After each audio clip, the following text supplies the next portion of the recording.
पीछे एक क्लास के अंदर हम कारकों की बात कर रहे थे। तो उसके अंदर मैंने आपको एम्प्टी हाउस थ्योरी कराई थी और कारकाज के बारे में जनरल बात बताई थी। तो जब भी हम किसी भी कुंडली को एनालाइज करते हैं तो कारक एक बहुत ही इम्पोर्टेंट रोल प्ले करते हैं, सभी को मालूम है ये। मगर उसका यूटिलाइजेशन हम लोग मिनिमम करते हैं। हमारा सारा ध्यान चला जाता है उस भाव में बैठे हुए प्लेनेट पर, सारा ध्यान चला जाता है उसके लॉर्ड पर। कारक के बारे में हम जरा सोचते नहीं है, और सीरियसली तो बहुत ही कम सोचते हैं। ज़्यादा से ज़्यादा देख भी लेंगे तो उसके हमें सिग्निफिकेशन को यूटिलाइज करना नहीं आता, किस तरीके से उसे यूटिलाइज करेंगे, कब वो कारक अच्छा होगा कब वो कारक खराब होगा। ऑलरेडी मैं अलग ही एक क्लास के अंदर बता चुका हूँ।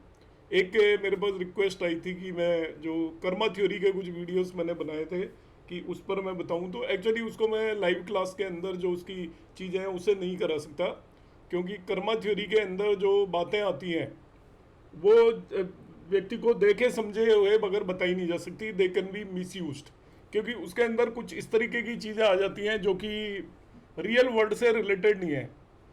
तो रियल वर्ल्ड से रिलेटेड जो चीज़ें नहीं है उसे हम जब तक किसी पर्सन को जानते नहीं है कि वो उसको मिसयूज़ तो नहीं करेगा, तो उसको हम ऑनलाइन क्लास में बेसिकली डिस्कस नहीं कर सकते। तो इसलिए वो मैं कराऊंगा नहीं। वीडियो भी मैंने इसीलिए उसके बनाए नहीं, क्योंकि ये मैं इनिशियली सोच रहा था मैं बनाऊंगा, बाद में मुझे लगा कि इट कैन बी मिसयूज, क्योंकि उसके अंदर सारी उस तरीके की भूत प्रेत बाधाएं हैं, इस तरीके की चीज़ें आती हैं, और वो जब तक हमें मालूम नहीं हो कौन व्यक्ति कितना समझदार है उसे बताने का फ़ायदा नहीं है। अब आ जाता है हम कारका पर। मैंने बताया था ऑलरेडी कि कारक क्या होते हैं कि आपको इंटरनल सेटिस्फेक्शन, आपके पास चीज़ अवेलेबल है और उसका जो टेस्ट आपने लेना है, वैसे तो सीड होता है किसी भी इवेंट के लिए। कारका को हम बोलते हैं सीड ऑफ द हाउस। तो भाव फल में जो तीन चीज़ इंपॉर्टेंट बताई थी आपको, एक बताया था आपका कारक, दूसरा हो गया आपका भाव, और तीसरा होता है उसका लॉर्ड। और तीन ये डायरेक्टली एक भाव को इन्फ्लुएंस करते हैं और दो इनडायरेक्टली करते हैं। वॉइस नहीं आ रही है, हाउ इज इट पॉसिबल? आ रही है, अब रिज्वाइन कर लीजिए, वॉइस आ रही है।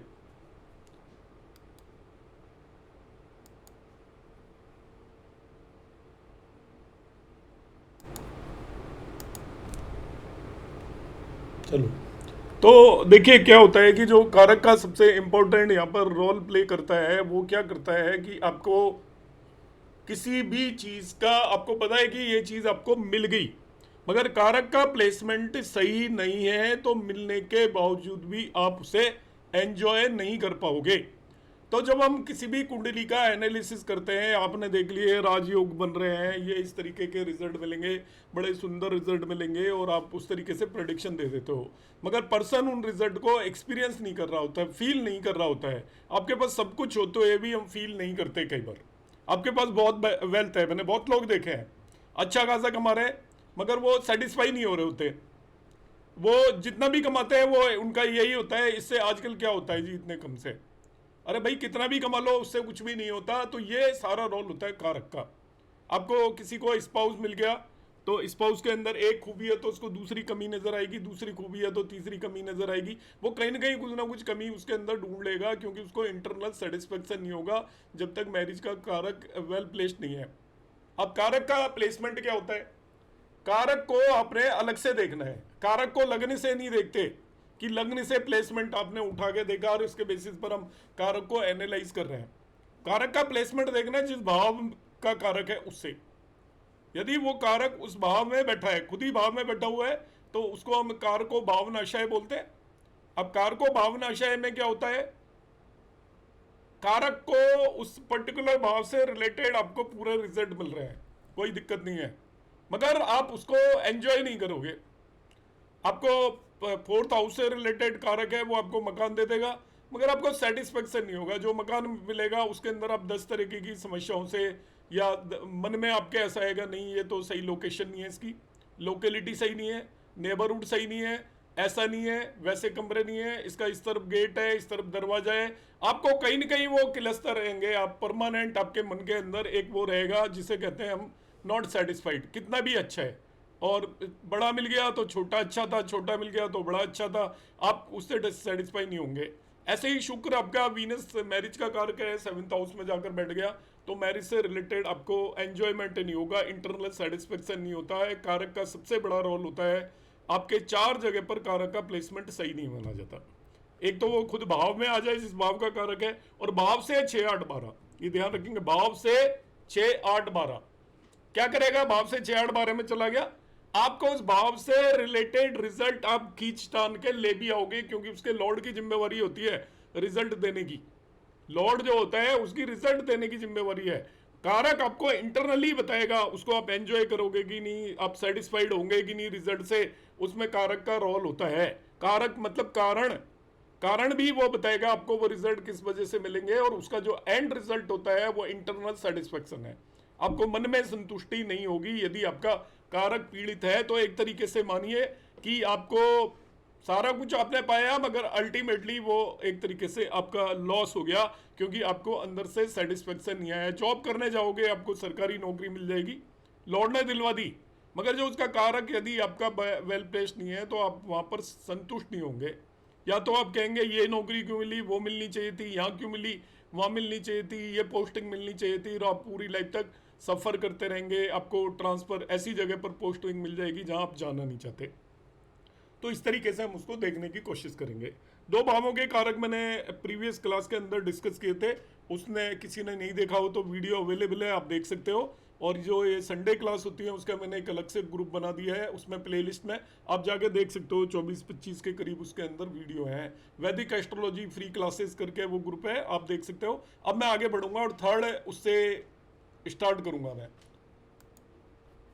और ये मैं पर्टिकुलरली इसलिए करा रहा हूँ कि जो भी प्रेडिक्शन के लिए आएंगे उनको इसकी नॉलेज होनी चाहिए। और मेरा अक्सर ये मानना है कि काफ़ी जगह से मैं पढ़ा भी हुआ हूँ, पढ़ाता भी हूँ, कहीं भी कारक के बारे में कोई कुछ कराता नहीं है, एक वर्ड भी नहीं कराता, और बहुत सारी बुक्स में भी कोई बहुत ज़्यादा डिटेल इसके बारे में है नहीं। कि आप बुक्स में भी जाओगे तो ये तो ज़रूर बता रखा है कि ये इस चीज़ का कारक होता है, और कारक के बारे में भी कंट्रोवर्सी है। कई चीज़ों के लिए अलग अलग बुक्स के अंदर हम अलग अलग तरीके के कारक देखते हैं। तो मैंने यहाँ पर जो ये मेरा ही वर्क है प्योरली, और किसी का इसमें कोई 1% भी इन्वॉल्वमेंट नहीं है, किसी बुक का इन्वॉल्वमेंट नहीं है, किसी बृहद पारसर होरा शास्त्र का नहीं है। मैंने जो भी पढ़ाई की है उसके बेसिस पर ये मेरा अपना खुद का कलेक्शन है, और ये जो भी प्रेजेंटेशन है मेरा अपना 100% ओरिजिनल है। तो इसके अंदर हम बात करेंगे, यहाँ पर मैं 2 भावों के फर्स्ट और सेकंड के कारक की मैं बात कर चुका था, तो अभी उसको मैं रिपीट नहीं करूंगा। मैं अब थर्ड भाव पर आ रहा हूँ, और अंडरस्टैंड इसको कर जाओगे, 12th भाव तक मैं कारकों को बताऊंगा।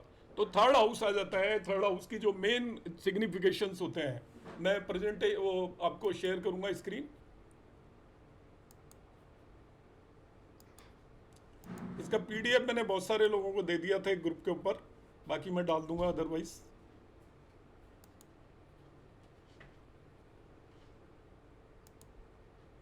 तो देखिए, third house is very important. ये इसके मेन सिग्निफिकेशंस क्या है? Desire, courage and will power. Third house के बारे में आपको बहुत ही कम लोगों को ये पता है। Third house actually creation of wish है। आपकी जितनी भी इच्छाएं पैदा होती हैं, डिजायर लिखा हुआ है, वो तीसरे भाव से पैदा होती हैं, और 11वां भाव आपकी डिजायर्स को फुलफिल करता है। थर्ड हाउस आपकी इच्छाएं क्रिएट करता है। मंगल आपकी इच्छाओं का कारक है। जितनी भी इच्छाएं क्रिएट करता है मंगल करता है, जितनी भी इच्छाओं को पूरी करता है उसका कारक जुपिटर होता है। किसी भी व्यक्ति की कुंडली के तीसरे भाव के अंदर यदि जुपिटर आकर बैठ जाए, तो ऐसे व्यक्ति जो चीज सोच लेते हैं तभी के तभी उनकी इमीडिएटली इच्छाएं पूरी हो जाती हैं। कहते हैं ना, मैंने अभी सोचा था और ये मेरी अभी इच्छा पूरी होगी। आपने बहुत लोगों को कहते सुना होगा कि मेरी तो जो मैं सोच लेता हूँ वो हो ही जाता है, भगवान वो कर ही देता है।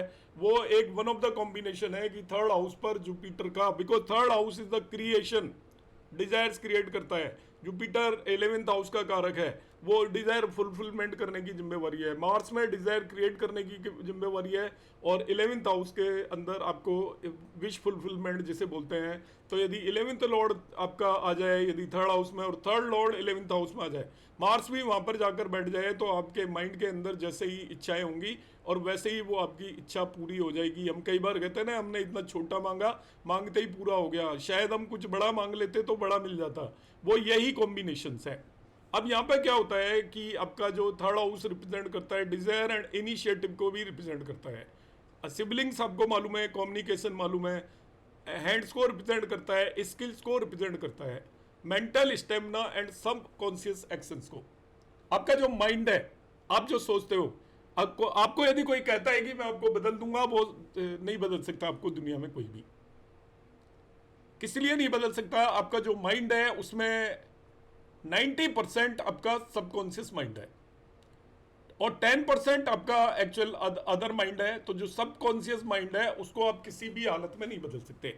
वो आपकी ग्रूमिंग पर डिपेंड होता है, बड़े होने पर डिपेंड होता है, आपके फोर फादर्स के जीन्स पर डिपेंड होता है, आपके माइंड के अंदर आपकी हैबिट जो 22 साल की जब आपकी उम्र होगी, 22 ईयर होगी आपकी एज, तो 22 साल के बाद आपको दुनिया की कोई भी ताकत नहीं बदल सकती। आप कितना ही मेडिटेशन कर लें, कितना ही योगा कर लें, कुछ भी कर लें, आपके अंदर जो चेंज होगा वो केवल 10% होगा। 90% आपका सबकॉन्शियस माइंड होता है, आपके अंदर बन चुकी होती हैं चीजें। आप कितना भी कंट्रोल कर रहे हैं तो ऊपर का 10% आप कंट्रोल करोगे, मगर गिवन सिचुएशन में आपका नेचुरल बिहेवियर हमेशा आ जाएगा। एक आदमी गाली देता है, उस अच्छी संगत में रहा, सीखा, गाली देना उसने बंद कर दिया, मगर कहीं उसको झगड़ा करना पड़ गया तो वो सारी गालियां एक बार में ही निकाल देगा, तब नहीं रुकेगा वो गाली देने से, क्योंकि उसके सबकॉन्शियस माइंड के अंदर, जिसे हम संस्कार बोलते हैं, सेकंड हाउस से लेकर आते हैं हम संस्कार को, वो आपके घर कर जाते हैं और तीसरे भाव के अंदर आकर बैठ जाते हैं। Third house is the house of the subconscious mind, और ये एक्टिवेटेड होता है सुबह 2 बजे से 4 बजे के बीच में। केवल दिन के केवल 2 घंटे आपका सबकॉन्शियस माइंड एक्टिवेटेड होता है। और इसका भी एक अलग रीजन है, मैं यहाँ पर केवल टाइमिंग्स बता रहा हूँ क्योंकि सब्जेक्ट डाइवर्ट हो जाएगा। 2 to 4 केवल सबकॉन्शियस माइंड डाइवर्ट होता है। तो पुराने जिसे हम ब्रह्म मुहूर्त बोलते हैं, ब्रह्म मुहूर्त कहा गया है, मगर एक्चुअल में क्या होता है कि आपका सबकॉन्शियस माइंड एक्टिवेट होता है 2 to 4। तो इस समय पर हम अपनी लाइफ के अंदर किन्हीं भी चीज़ों की प्रैक्टिस करेंगे तो उस तरीके के ये सबकॉन्शियस माइंड के थॉट्स को उसी समय पर केवल आप कुछ हद तक मॉडिफाई कर सकते हो। तो जब हम बोलते हैं कि भाई हमें मेडिटेशन करना चाहिए, ये करना चाहिए, वो करना चाहिए, तो अक्सर लोग कहते हैं कि जब मर्जी कर लीजिए, ऐसा कर लीजिए। ऐसा नहीं है। आपको यदि मेडिटेशन कर रहे हो, आप अपने माइंड को ट्रेंड करना चाहते हो, तो उसके लिए केवल सुबह 2 बजे से 4 बजे के अलावा कोई भी टाइम सुटेबल नहीं है, क्योंकि हमारा जो ये सिस्टम है, सोलर सिस्टम, और पर्टिकुलरली इंडिया के अंदर सन का एक साइकिल है कि इतने बजे से इतने बजे तक होता है। उसमें आपका जो माइंड को एक्टिवेट करने की जो ऊर्जाएं होती हैं वो रात को 2 बजे से 4 बजे के बीच में होती हैं। उसे आप ब्रह्म मुहूर्त बोल दीजिए, सुबह बोल दीजिए, जो भी बोलना है, उस समय पर ही ये होती है। यहाँ पर क्या होता है, ये आपका जो थर्ड हाउस है, it is associated with inner drive, buried ambitions and the courage to be taken in action. यहाँ पर करेज भी होता है। कारक ऑफ थर्ड हाउस आपका होता है मार्स, मंगल है तीसरे भाव का। एफर्ट का कारक है, आपको पता है मंगल एफर्ट को रिप्रेजेंट करता है। स्ट्रेंथ का कारक है, विल पावर का कारक है, और एम्बिशंस का भी कारक होता है। महत्वाकांक्षाएं जो आपके अंदर क्रिएट होती है, जनरेशन है, पूरी नहीं करता है, और ओनली महत्वाकांक्षाएं आपकी क्रिएट करेगा। मार्च जब भी तीसरे भाव से 6-8-12 में चला जाए, थर्ड हाउस से बात कर रहा हूं मैं, थर्ड हाउस से आप गिन लीजिए, थर्ड हाउस से जो भी छठा भाव बनता है, 8वां बनता है और 12th बनता है थर्ड हाउस से, तो ये आपका इसका पुअर प्लेसमेंट होगा। तो आप अपनी कुंडली में देख लीजिएगा। तो ऐसा पर्सन असर्ट करने में स्ट्रगल करता है, अपनी बात को पूरे जोरदार तरीके से नहीं कह सकता।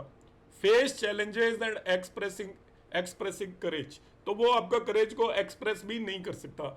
Encounter blocks when acting on their desires, तो वो अपनी इच्छाओं पर भी जब काम कर रहा होगा तभी भी उसको ब्लॉक्स होंगे। मतलब जो थर्ड हाउस के सिग्निफिकेशंस हैं उनमें उसको प्रॉब्लम्स आएगी। कब प्रॉब्लम आएगी? जब अब मार्स थर्ड हाउस से 6, 8, 12 में या थर्ड हाउस के अंदर ही आकर बैठ जाए। थर्ड हाउस में बैठा है तभी भी ये दिक्कत आएगी। इट वीकन्स द नेटिव्स करेज, को वीक करेगा। मे क्रिएट सिबलिंग कन्फ्लिक्ट, भाई बहनों से आपकी लड़ाई हो सकती है। और रिजल्ट इन अनफुलफिल एम्बिशंस, उसकी पूरी इच्छाएं पूरी नहीं होंगी यदि आपका मार्च तीसरे भाव से आप काउंट करेंगे, ना कि लग्न से, ध्यान रखना। 6, 8, 12।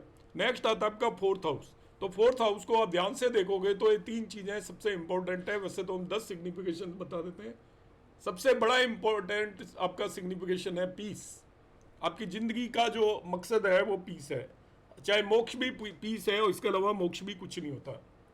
हम मोक्ष प्राप्ति के लिए जन्म लेते हैं, ठीक है। इंसान की लाइफ के अंदर हम जो आते हैं, हमारा जो जन्म हुआ होता है, हमें एक अपॉर्चुनिटी मिली होती है कि हम यहाँ पर इस जीवन मरण के चक्कर से अलग हो जाएं। हमारा शरीर एक ऊर्जा है, इसके अंदर जो ऊर्जा है उसको हम परम ऊर्जा, जो अद्वैत का सिद्धांत है। 2 तरीके के सिद्धांत हैं आपके, एक द्वैत और एक अद्वैत का सिद्धांत है। जैसे हम कृष्ण जी की आराधना कर रहे हैं और हम कहते हैं कि हम कृष्ण को पाएंगे, तो ये आपका द्वैत सिद्धांत है। हम एक व्यक्ति हैं, कृष्ण भगवान एक व्यक्ति है। और अद्वैत का सिद्धांत ये है कि हम भी भगवान है और भगवान भी भगवान है, हम उसका छोटा सा रूप है और अंत में उसमें जाकर हमें मिल जाना है, वो अद्वैत का सिद्धांत है। और जाकर मिल जाने का मतलब है पीस पाना, शांति पाना। शांति आप कब मिलेगी आपको, जब आप इसको, मोक्ष कब मिलेगा, जब हम एक इंसान के फॉर्म में जन्म लेंगे। तो चौथा भाव आपके मोक्ष के लिए सबसे इंपॉर्टेंट पार्ट होता है, और फोर्थ हाउस ही आपका पीस का भी पार्ट होता है। बगैर इंसान की फॉर्म में जन्म लिए हुए किसी को भी मोक्ष नहीं मिल सकता, इसलिए माँ की कोख से जन्म लेते हैं। फोर्थ हाउस आपकी मदर है, कोख है उसकी, तो चौथा भाव आपको इसलिए पीस को रिप्रेजेंट करता है। तो मोक्ष का सबसे इंपॉर्टेंट जो मोक्ष त्रिकोण है 4, 8, 12, fourth house, 8th house, 12th house. Fourth house का आप मोक्ष के लिए फोर्थ हाउस से पैदा होते हो। 8वां भाव आपका शरीर का अंत है, तो शारीरिक मोक्ष है। और 12वां भाव आपका ओवरऑल मोक्ष है, सभी इस जीवन के चक्र से हमें मुक्ति मिल जाती है, वो आपकी कुंडली का सबसे अंतिम हाउस होता है। फोर्थ हाउस जनरली गवर्न क्या करता है, emotional well being and mental peace. दूसरा मदर एंड मैटरनल केयर, माँ की केयर को भी फोर्थ हाउस इसीलिए सुख भाव बोलते हैं। यहां पर देखिए सुख भाव के बारे में अधिकतर लोगों को कितना ज्यादा गलत कंसेप्ट है। आप जिसे सुख बोलते हो वो सुख होता ही नहीं है। आप मान लीजिए आप सुख किससे बोलते हो, कागज पे लिख लीजिए, उनमें से एक भी सुख सुख नहीं है। फोर्थ हाउस को हम सुख भाव ही इसीलिए बोलते हैं कि जो माँ की कोख में जो सुख होता है, जब बच्चा माँ के पास होता है, उससे अटैच होता है, जब तक वो अटैच है वो सुख में है। जिस दिन वो माँ से दूर जाना लग गया, उसकी जिंदगी के अंदर स्ट्रगल और परेशानियां आ गई, तो अंतिम सुख माँ है। जो कहते हैं ना कि सबसे बड़े भगवान माँ और पिता होते हैं, सबसे बड़ा सुख माँ के चरणों में हम कहते हैं स्वर्ग होता है। क्यों होता है, क्योंकि माँ से बड़ा आपको कोई किसी भी तरीके का सुख नहीं हो सकता जब तक आप माँ से अटैच्ड हैं, फोर्थ हाउस के अंदर बैठे हुए हैं। फोर्थ हाउस का मतलब माँ की कोख, या आप माँ के हाथों में हैं, माँ की गोद में बैठे हुए हैं, तब तक आपको किसी भी तरीके का कष्ट जिंदगी में हो नहीं सकता। कोई मेल हो या फीमेल हो, आप रियलाइज कर लीजिए, उससे जैसे ही आप बाहर निकले, इसके बाद आपके पास सारी स्ट्रगल है जिंदगी के अंदर। स्ट्रगल के अलावा और कुछ भी नहीं है। अब 3 या 4 साल तक हम सुखी होते हैं और उसके बाद हम दूसरी जगह पर चले जाते हैं। सो इट इज द, यही इसीलिए इसको सुख भाव बोलते हैं। इसलिए नहीं बोलते कि ये कोई लग्जरीज देता है, लग्जरी का सुख से कोई लेना देना नहीं होता है। जिन लोगों के पास सभी तरह की लग्जरी होती है, बड़ी बड़ी कार होती हैं, बड़े बड़े मकान होते हैं, उन्हें रातों में नींद नहीं आती। रातों में नींद नहीं आती इसका मतलब वो सुखी तो बिल्कुल भी नहीं है, उन्हें अलग अलग तरीके की टेंशन होती है। तो लग्जरी का कोई भी सुख से लेना देना नहीं होता, बिकॉज सुख शरीर से लिंक्ड नहीं है, सुख आपकी मन और आत्मा से लिंक्ड होता है। यदि आपके मन में सुख का भाव है, इसलिए भी इसको सुख भाव बोलते हैं, क्योंकि ये मन का भी भाव है, चौथा भाव। Home, property and life style, ये दूसरे तरीके का सुख है। व्हीकल एंड स्लीप, ये भी आपका है। ये सब चीजें आपको पता है, यहां से देखते हैं। कार का फोर्थ हाउस अलग अलग चीजों के लिए अलग अलग है। चंद्रमा आपको मालूम है, तो moon represent mind, nurturing and sleep, the most precious comfort in modern times. यही सबसे बड़े कंफर्ट है, ये सब माँ देती है आपको। माइंड, नर्चरिंग एंड स्लीप, सबसे ज्यादा अच्छी नींद कब आती है? सारे बच्चे माँ 4 वो मारेगी, सर पे हाथ रखेगी और बच्चे को नींद आ जाएगी, तो तभी तक नींद आती है। उसके बाद नींद आना बंद हो जाती है जैसे ही माँ से दूर जाओगे।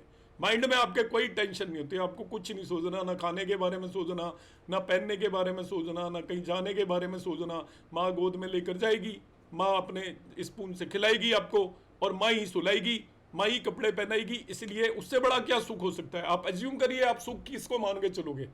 हम यही तो चाहते नहीं, हमारे नौकर चाकर हो, हमें कुछ ना करना पड़े, और बैठे बैठे खाने को मिले, बैठे बैठे पीने को मिले, बैठे बैठे सब कुछ हो, हमें अच्छे अच्छे कपड़े लेकर आए। ये माँ ही कर सकती है। इसलिए fourth house is the house of the happiness. A well placed moon क्या करेगा? आपको इमोशनल पीस देगा, supportive relationship with the mother, और restful sleep and a peaceful home environment. देखिए चंद्रमा की कितनी ज़्यादा इंपॉर्टेंस है। चंद्रमा के बारे में आपने पता नहीं क्या क्या पढ़ा होगा, क्या क्या सुना होगा, मगर इसका जो सबसे बड़ा रोल होता है, इसलिए चंद्रमा को देखना बहुत जरूरी होता है। हम लग्न को देखते हैं, वो आपके शरीर को रिप्रेजेंट करता है, मगर शरीर के इक्वल ही इंपॉर्टेंस चंद्रमा होता है, क्योंकि आपका, हम कहते हैं मन के हारे हारे मन के जीते जीत, और जो भी हैप्पीनेस है वो चंद्रमा और मन से ही हम महसूस करते हैं। यदि आपका चंद्रमा पीड़ित है तो कितनी भी हैप्पी हो आप, आपको हैप्पीनेस महसूस नहीं होगी। यहाँ पर if the moon is place 6, 8, 12 और 4th हाउस द नेटिव में, मतलब 6, 8, 12 कहां से देखना है, ध्यान रखना आपको, चौथे भाव से 6, 8, 12 देखना है। 4th हाउस को लग्न बनाकर वहां से छठे, 8वें और 12वें भाव के अंदर चंद्रमा जाकर बैठ गया तो, और या फिर चौथे भाव में बैठा है तो you will have troubled sleep और restless emotions, struggle with the emotional instability, experiences issue in mother child bonding. इस तरीके के इश्यूज आप महसूस करोगे यदि 6, 8, 12 में जाकर बैठ गया। 3rd हाउस का चंद्रमा अच्छा नहीं होता। अब आता है वीनस भी यही रोल है, क्योंकि हमने जबरदस्ती वीनस डाल दिया आज के जमाने में। पुराने जमाने में वीनस नहीं होता था 4th हाउस का कारक, तो 4th हाउस में वीनस का कोई रोल ही नहीं है। मगर अब हम सोचते हैं कि लग्जरी और सुख का मतलब, सुख हमने अब रिलेट किससे कर लिया है, मकान से, दुकान से, कार से, इन चीज़ों से हमारा सुख हो गया आज के ज़माने में, जबकि है एक्चुअल में वो आज के ज़माने में भी नहीं, पर क्योंकि इन चीज़ों का कारक हमने मान लिया इसलिए वीनस इज ऑल्सो द कारक ऑफ द 4th हाउस। यदि वीनस अच्छा है तो it announces aesthetic beauty of the home, खूबसूरत घर बना देगा, लग्जरीज क्रिएट कर देगा, कार होंगी, बड़े बड़े सोफे होंगे, सभी तरीके की आपकी सुख सुविधाएं होंगी, pleasures tied to family and property, इस तरीके का होगा। अब देखिए आपका ये शुक्र भी, यदि देखिए शुक्र तो 7वें भाव का भी कारक है, मगर जब आपको 4th हाउस से देखना है तभी भी शुक्र को देखना है। आपकी लग्जरीज जब भी देखनी है, आपको व्हीकल वगैरह देख रहे हैं घर में कौन सा आएगा, आपको कार देखनी है, इस तरीके के कंफर्ट्स देखने हैं, तो हमें क्या करना है, आप शुक्र देखिए कहाँ से, चौथे भाव से। यदि शुक्र चौथे भाव से आपके 6, 8, 12 में बैठा है तो एक्चुअल में जाएगा 3rd और 9th और 11th हाउस में, या 4th हाउस में बैठा हुआ है। 4th हाउस से 6, 8, 12 करने पर वो 3rd, 9th और 11th में आएगा एक्चुअल में, या 4th हाउस के अंदर ही बैठा हुआ है। तो पर्सन सफर करेगा, live in beautiful surrounding but not enjoy them, feel disconnected from their life style, follow someone else way of living, lacking authenticity, जैसे देखा देखी में ही मरा रहेगा वो, इसने ये ले लिया मैं ये ले लूँ, इसने ये खरीद लिया मैं ये खरीद लूँ, पैसे नहीं है तभी भी लोन लेके ले लेगा, इस तरीके से वो करेगा। Venus also governs, black money को भी गवर्न करता है और अनअकाउंटेड वेल्थ को भी गवर्न करता है, और ये वो अनअकाउंटेड वेल्थ है जिसे यूज करते हैं फॉर द ट्रैवल, फूड और लग्जरीज। जनरली आपने देखा है जो भी लोग ट्रैवल करते हैं, देखिए माइंड मत करिएगा कोई भी इस चीज को, क्योंकि हमारा काम प्रैक्टिकल चीजों को भी समझना है। आपका जो एक्स्ट्रा वैगेंजा अक्सर जो लोग करते हैं वो उनके पास 2 नंबर की कमाई होती है। मेरा कहने का मतलब ये भी नहीं है कि कोई बुरा माने कि सभी के पास होती है, मगर एक्स्ट्रा जो आपकी ईमानदारी की जिसकी कमाई होती है वो सब चीज़ें लिमिट में ही कर सकता है।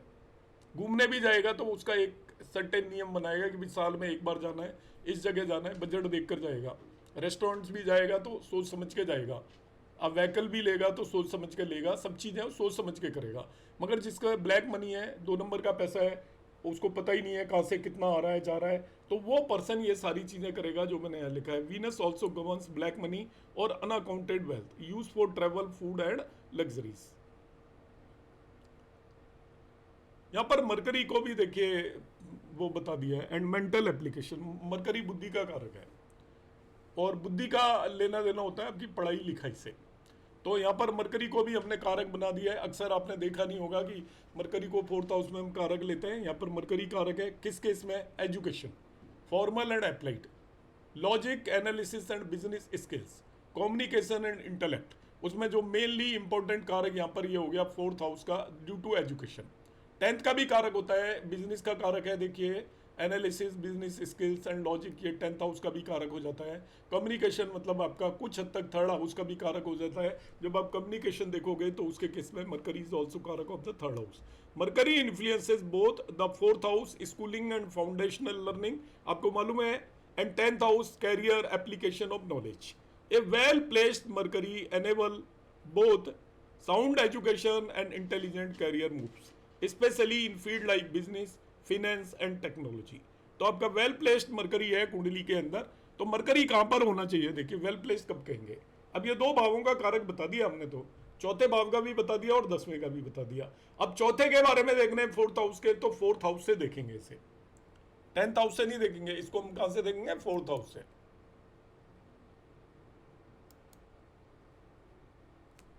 तो 4th हाउस से कैसे देखेंगे इसको कि आपका 4th हाउस में नहीं होना चाहिए और 4th हाउस से 6 8 12 में नहीं होना चाहिए। 4 से 6 8 12 में है तो वो आपकी एजुकेशन के अंदर प्रॉब्लम करेगा। आप अच्छे भी होंगे, आप उससे सेटिस्फाइड नहीं होंगे।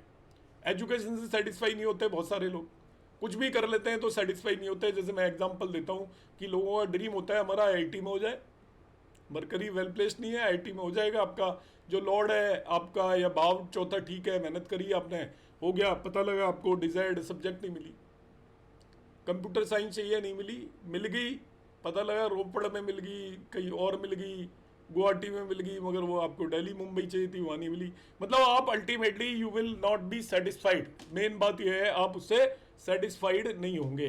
So well placed mercury enables both sound education and intelligent career. अब आ जाता है आपका 5th हाउस। तो 5th हाउस आपका डीड्स, इंटेलिजेंस एंड प्रोजेनी, इनको रिप्रेजेंट करता है। मतलब आपका कर्म के जो भाव हैं, जो 5वां भाव है उसके अंदर, कर्म कौन से? पूर्व जन्म कर्मास, डीड्स जिसे बोलते हैं। आपकी जो जिंदगी है जिसे हम प्रारब्ध बोलते हैं, जिसे लेकर हम आते हैं, लेखा जोखा जो लेकर आते हैं इस जन्म के अंदर। हम पैदा हुए तो हमारे अकाउंट में कितने आपके कर्मास अच्छे बुरे हैं, वो सब 5वें भाव से हैं और उनको भुगतने के लिए ही आते हैं। तो वो आपका गेटवे ऑफ इंडिया है।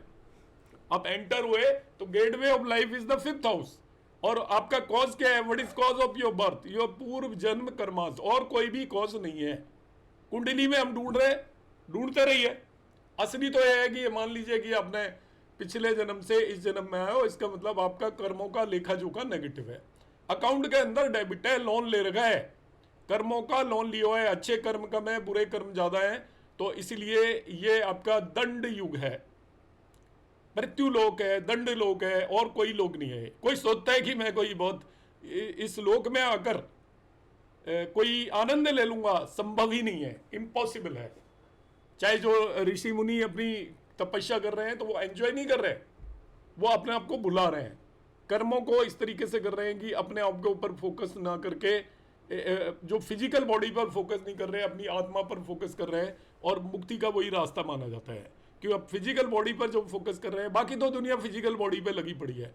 99.9% लोग एस्ट्रोलॉजी में रेमेडीज पूछ रहे होंगे, जरा उसको किसी को कह दिया जाए कर्मों पर काम करिए तो वो सारी रेमेडीज भूल जाएगा 2 मिनट के अंदर। क्योंकि कर्मों पर काम करना आसान नहीं है, क्योंकि आपका फिजिकल डिजायर को भूल जाए ऐसा पॉसिबल नहीं है इंसान के लिए। इंसान में दिमाग बहुत है, मगर वो उसको अपनी सुविधा के हिसाब से यूज करता है। कि मैंने देखा मंदिर जाते हैं लोग और रेगुलर जाते हैं, ऑफिस के अंदर कमीशन खा रहे होते हैं, इंजीनियर कमीशन खा रहे होते हैं। मैं गवर्नमेंट सेक्टर में रहा हूं, यही करते रहते हैं। आपका आप देखिए, आप अपना आपको अंडरस्टैंड ही नहीं करते। भगवान ने इतना सारा दिमाग दिया हुआ है, मंदिर तो आप जा रहे हो डर के कि मैं जो रिश्वत खा रहा हूँ वो उसकी कोई मेरे साथ बुरा असर ना हो। आप रिश्वत खा रहे हैं, नॉनवेज खा रहे हैं। नॉनवेज जो खाना है खाओ, मेरा कोई किसी भी चीज़ से ऑब्जेक्शन नहीं है। मैं केवल एग्जाम्पल के लिए बोलता हूँ चीज़ों को। जीव हत्या कर रहे हो, किसी का दिल दुखा रहे हो, कुछ भी कर रहे हो, इसके बाद सोचते हो कि आप भगवान के मंदिर चले जाओगे, आप 100-200 मंत्र पढ़ लोगे और आपको कुछ नहीं होगा। इम्पॉसिबल। आपकी जो भावना है इंटरनल, आप जब अपने आप को ही चीट कर रहे हो, आपको पता है कि ये काम मैं गलत कर रहा हूं, अपने आप को चीट कर रहे हो, तो ईश्वर तो सब जानता है। जिसकी आप चाहते हो कि वो आपको रेमेडीज दे, वो सब कुछ जानता है। तो पूर्व जन्म कर्मों के साथ साथ इस जन्म के कर्मों में आप हम अपने आप को ही चीट कर रहे हैं। ईश्वर तो चीट नहीं होगा, तो इसलिए कोई भी रेमेडी काम करती नहीं है। क्योंकि हम जब सांसारिक लोग हैं और हमारी तृष्णा इतनी ज़्यादा है सभी लोगों की, कोई भी सेटिस्फाइड नहीं है। जो है वो नहीं चाहिए, जो नहीं है वही चाहिए हर किसी को। जो है वो किसी को नहीं चाहिए, जो है वो चाहिए होता। तो इस दुनिया के अंदर लोगों के पास इतना कुछ है कि क्योंकि एक इंसान तो जन्म लेता है, केवल उसको तो रोटी कपड़ा और मकान, 3 सूत्राज हैं। एक खाने के लिए रोटी चाहिए, पहनने के लिए कपड़े चाहिए, और आपके रहने के लिए एक छत चाहिए। उससे कोई भी सेटिस्फाइड नहीं है, सबको बहुत बहुत बहुत कुछ चाहिए। और ये सब जानते हैं प्रैक्टिकली, और एस्ट्रोलॉजी पढ़ रहे होते हैं वो तो जानते ही हैं कि जीवन का कुछ पता नहीं है, आज है कल नहीं है, क्या लिखा हुआ है। पर स्टिल हम चाहते हैं कि रेमेडी हमारे ऊपर काम करे, मगर हम अपने कर्मों पर काम नहीं करें। इसलिए ना ही तो रेमेडी वर्क करती है। मेरे से कोई भी पूछता है तो मैं रेमेडी कभी रिकमेंड नहीं करता। रीज़न ये है कि वो काम करेगी नहीं। हमारी गलतफहमी है। गलतफहमी क्या है? कुछ चीज़ हो गई, तो हम मान लेते हैं, देखिए मैं आपको एग्जांपल बताता हूँ, हम मंदिर जाते हैं, मेरे को कोई बीमारी है, मैं पीड़ित हूँ बहुत, कोई काम नहीं बन रहा है, अब मैं मंदिर जाने की आदत है, जगह जगह मंदिर जाऊंगा, मन्नतें मांगता रहूंगा, इस मंदिर आऊंगा, भगवान तेरे आऊंगा, ये कर देगा तो आऊंगा, परिक्रमा लगाऊंगा, ऐसा करूंगा वैसा करूंगा, साल में 3 बार आऊंगा, 5 बार आऊंगा। ईश्वर किसी को नहीं बुलाना चाहता। आऊंगा, ये मेरे अपने क्रिएटेड है, मैं पता नहीं आऊंगा तो भगवान कुछ कर देगा, मैं उसके लिए कुछ कर रहा हूँ, एहसान कर रहा हूँ आकर। ये हमारी थॉट है कि मैं आऊंगा, किस लिए आएगा भाई तू? जो तेरे कर्माज है उन्हें करता रहे, मेरे पास आने की क्या जरूरत है, मैं तो हर जगह हूं, एवरीवेयर। कण कण में भगवान भी हम बोलते हैं, तो मैं जब कण कण में हूं, तेरे अंदर में बैठा हुआ हूं, तो अंतर मन के भगवान की तो कभी पूजा कर, मेरे पास आने की क्या जरूरत है? अब हम 20 जगह जाते हैं, तो 20 जगह में से कभी न कभी तो हमारा काम बनना ही होता है कोई न कोई। अब जब जहां जाने पर बन गया, हम कहते हैं बस यहां जाने से तो काम बन जाता है। ऐसा नहीं होता, वो बाई चांस है। ऐसे ही आपकी रेमेडीज हैं, आप 50 तरह की रेमेडीज जिस मर्जी से पूछ ले, तो कभी कोई काम बन गया तो आप कहोगे वो तो जी गारंटेड हो जाती है, उसने मेरे को बताई थी, मेरा ये काम बन गया। भाई उस रेमेडी से नहीं बना, वो तेरा काम प्रारब्ध में लिखा हुआ था, बन गया बाई चांस। उस रेमेडी, वो रेमेडी जितने लोग करते हैं सबके काम नहीं बनते, इसलिए कर्मों पर अपने आप एफर्ट करोगे तभी काम बनेगा, रेमेडी से नहीं बनेगा। कार का 5th हाउस है यहाँ पर, ये है आपका, दैट इज ए जुपिटर। ये आपका 5th हाउस है of creative intelligence, children and future generation को भी ये रिप्रेजेंट करता है। आपको पता है पोते वगैरह भी इससे देखते हैं, grand son, grand daughter. Romance and affection, सबको मालूम है, past life karmas and good deeds. तो कार का 5th हाउस जुपिटर है, वो गवर्न करता है एक्सपेंशन। आपको पता है सभी को, ये एक्सपेंशन को गवर्न करता है। जुपिटर ब्लेसिंग्स भी है, गुरु है, एंड हायर नॉलेज को भी इंडिकेट करता है। बड़ी जो महान विद्या है, एक लिमिट से ऊपर की विद्या है, जुपिटर के बगैर नहीं आ सकती। ईश्वर का जो ब्लेसिंग्स है, आशीर्वाद भी यही करता है।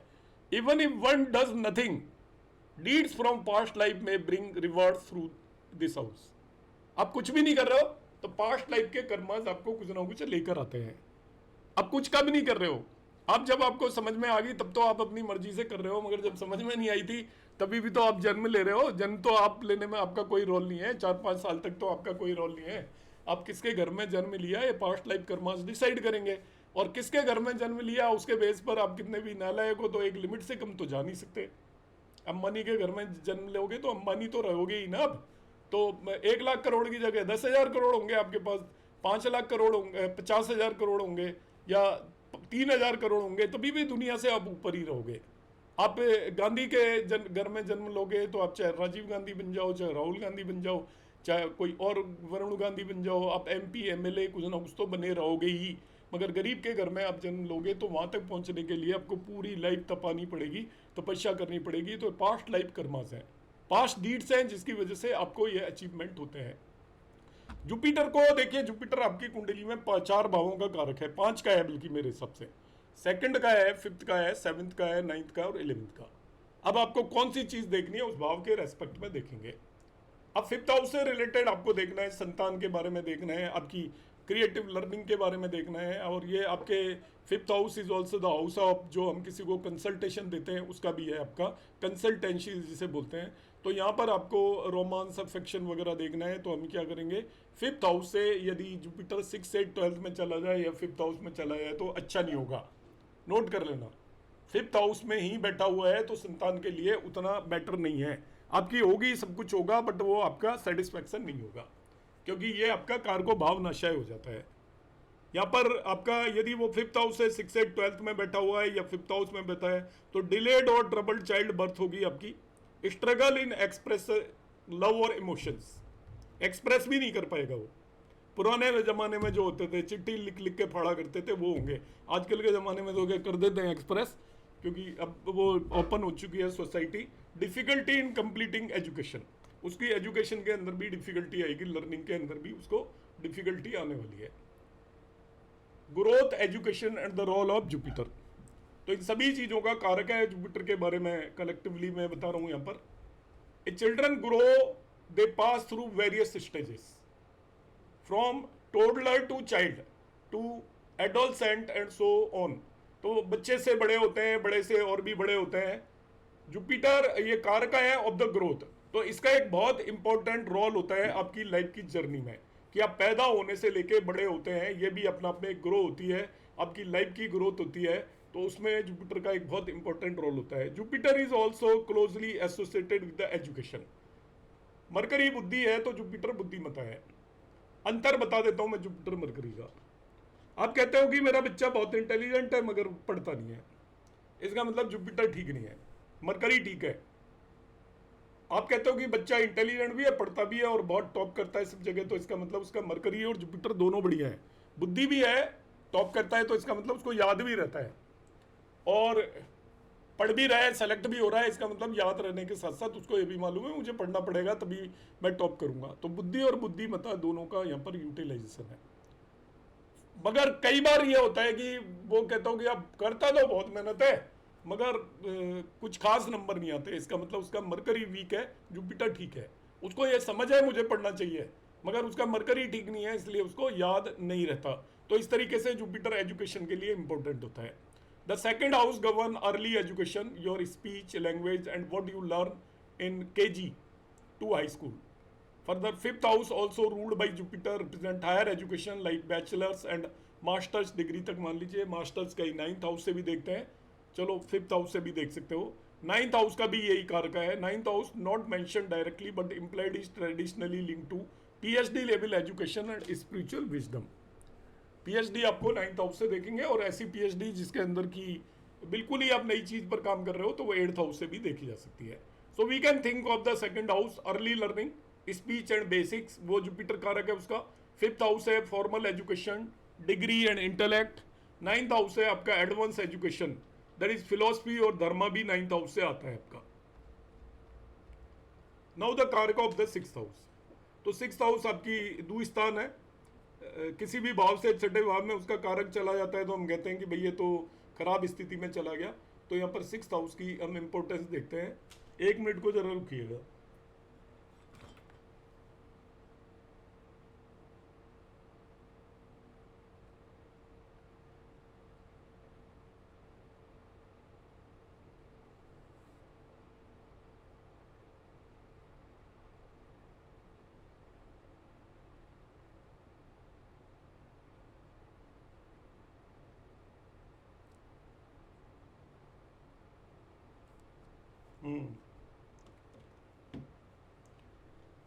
तो 6th हाउस में जो आपके कारक है आपको मालूम है मेनली मार्स एंड सैटर्न होते हैं, दोनों के अलग अलग दोनों को चीजें वो की हुई है। छठा भाव होता है यहाँ पर। मैं नॉट ओनली कारकास बता रहा हूँ, मेनली आप ध्यान रखिएगा कि जो हम डिस्कस कर रहे हैं उसके अंदर कारकास के अलावा जो सबसे इंपॉर्टेंट बात यहाँ पर हम कर रहे हैं वो हम उस भाव के मेन सिग्निफिकेशंस की भी मैं बात कर रहा हूँ अभी आपसे। अभी जो मैं आपको बता रहा हूँ कि उसके पर्टिकुलर मेन सिग्निफिकेशंस कौन कौन से होते हैं किस पर्टिकुलर भाव के। तो यहाँ पर आप कारकास को जब भी आप किसी भी भाव से रिलेटेड जब भी रिजल्ट देखते हो तो आपको ये ध्यान रखना है आप किस चीज को एनालाइज कर रहे हो और उसी पर्टिकुलर कारक को देखिए। आउटराइटली ये नहीं लेना कि 4th हाउस का कारक मून हो गया। अब छठे भाव के अंदर अक्सर आप बुक्स में पढ़ोगे तो वहां पर मार्स कारक लिखा होता है, सैटर्न को कारक नहीं लिखा होता है। सैटर्न को कारक लिखा होता है 8th एंड 12th का। मगर यहाँ पर आपको 6th हाउस के केस में मैंने कारकास को 2 पार्ट में डिवाइड किया हुआ है। यहाँ पर मैं सैटर्न को भी कारक ले रहा हूँ और मार्स को भी ले रहा हूँ। 6th हाउस मेनली आपका डिजीज का होता है, आपको पता है, एनिमीज का है, डेली वर्क एंड सर्विस, इसको हम आपका डिसिप्लिन भी बोल सकते हैं। इसके अलावा लिटिगेशन है जिसे डिस्प्यूट बोलते हैं, conflict with maternal relatives, specially maternal uncles, मामा मौसी वगैरह से जो कन्फ्लिक्ट होता है उसे भी 6th हाउस से देखते हैं। These houses influence by both. Mars किस किस चीज को सिग्निफाई करता है देखिए, it signify in this case aggression, disease and battle. अब यहाँ पर देखिए आपको सपोज कहीं पर स्पोर्ट्स में आगे बढ़ना है, कंपटीशन में आगे बढ़ना है तो मार्स का ही रोल होगा। अग्रेशन भी चाहिए आपको, ये बैटल भी है एक तरीके का कंपटीशन या स्पोर्ट्स में, और डिजीज। और सैटर्न सिग्निफाई करता है hard work, discipline and endurance. तो नौकरी वगैरह का भी छठा भाव है, डिसिप्लिन का भी छठा भाव है, तो वहां पर शनि का रोल आएगा। शनि के बगैर लाइफ में डिसिप्लिन नहीं आ सकता। डिसिप्लिन क्या होता है? डिसिप्लिन का अपना आप में मतलब होता है स्लो एंड स्टडी, धीरे धीरे। डिसिप्लिन कभी भी फास्ट नहीं होता, डिसिप्लिन आपका स्लो होता है हमेशा। आप किसी भी चीज को ध्यान से पूरा टाइम देकर करते हैं वही डिसिप्लिन होता है। जिसको हम जल्दी जल्दी करते हैं वो मार्स है, ध्यान रखना। किसी भी चीज को आप बहुत जल्दी कर रहे हो वो सभी कुछ मार्स है, और किसी भी चीज को आप बहुत स्लोली कर रहे हो वो सभी कुछ सैटर्न है। तो यहां पर Mars rule over 3 aspect of the 6th house, एक तो energy of the fight, physical health struggle and emotional irritability, इसको मार्स हैंडल करता है। Saturn govern patience, delay and Karma based and consequences like legal issues और dates. ये भी Karma based consequences हैं कि आपके साथ लीगल इश्यूज आएंगे, आपको उधार लेना पड़ेगा, ये आपके कर्मों से रिलेटेड कॉन्सिक्वेंसेज हैं 6th हाउस के। यदि आपके जो आप डेट ले रहे हो तो वो आपके कर्मास का फल है, मान के चलिए। लीगल इश्यूज हैं वो भी कर्मास के फल हैं, जल्दी से आपका पीछा नहीं छोड़ते। Together they define whether the 6th house manifest as a field of hardship, service और स्ट्रेंथ थ्रू स्ट्रगल। कैसे आपके इसके रिजल्ट मिलेंगे।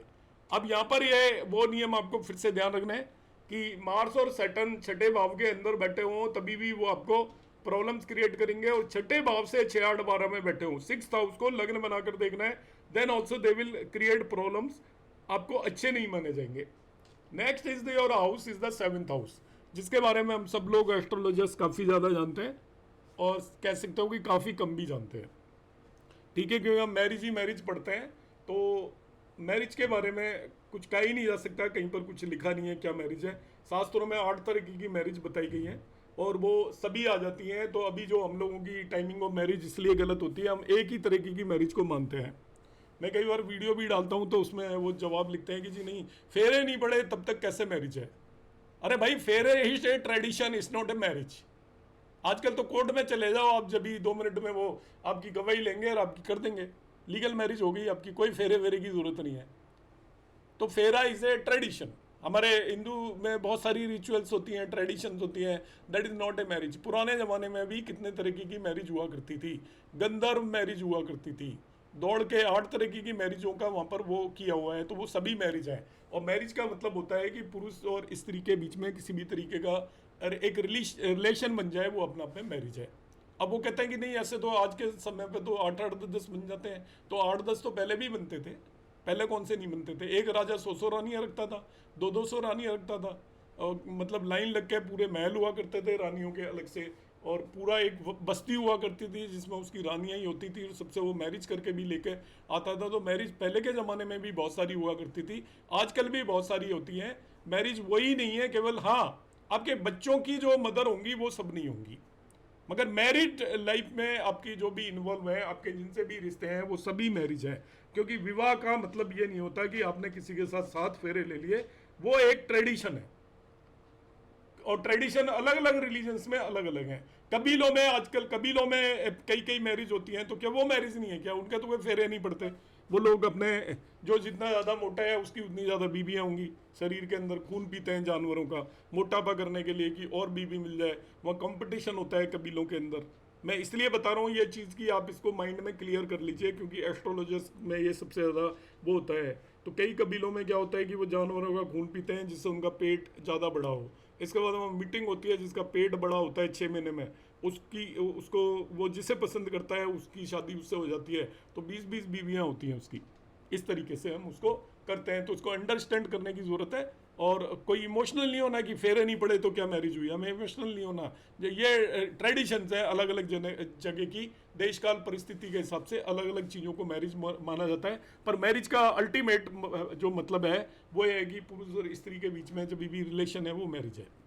The 7th house signify marriage and life partners, business partnership, public life and recognition. जो भी public life होती है, आपको लाइमलाइट मिलेगी सोसाइटी के अंदर, उसमें भी 7th हाउस का बहुत बड़ा इन्वॉल्वमेंट होता है, जिसको हम बोलते हैं पद प्राप्ति भी 7th हाउस से ही देखी जाती है। तो कारकाज यहाँ पर देखिए, वीनस तो है ही karaka of marriage specially for the man, and Jupiter is the karaka for husband specially for women, but also plays a broader role in public life and social reputation. तो 7th हाउस के अंदर जो जुपिटर को ही मैं ज़्यादा स्ट्रेस देता हूँ, इस पर CS पटेल सर ज़्यादा स्ट्रेस देते थे, बहुत सारे लोग नहीं देते थे। जुपिटर को पति का कारक तो मानते हैं सब लोग, मगर मैरिज का कारक वीनस ही माना जाता है, चाहे फीमेल हो या मेल हो। मगर जुपिटर को कारका मैं आपको अपनी तरफ से बता रहा हूँ, आप मानना चाहे माना है, नहीं मानना चाहे नहीं माना है। जुपिटर एक्चुअली कारक है एक्सपेंशन का, सोशल आपका रेपुटेशन का कारक भी जुपिटर है, पब्लिक लाइफ का भी कारक जुपिटर है। आपका समाज के अंदर जो सम्मान है वो बगैर जुपिटर के नहीं होता।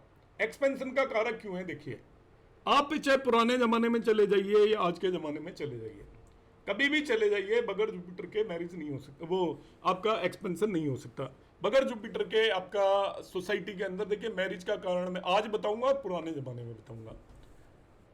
पुराने जमाने में जुपिटर को पति का कारक क्यों कहा गया है? देखिए, आप लोग सोचते होंगे जुपिटर तो वो आपका शुभ ग्रह है इसलिए पति का कारक है। नहीं, पहले क्या होता था कि एक पर्टिकुलर टाइम पर सारे केवल पुरुष लोग ही काम किया करते थे और महिलाओं को कोई भी काम नहीं करने दिया जाता था। मतलब घर का काम करो, बाहर वो कोई किसी प्रोफेशन में नहीं जाती थी।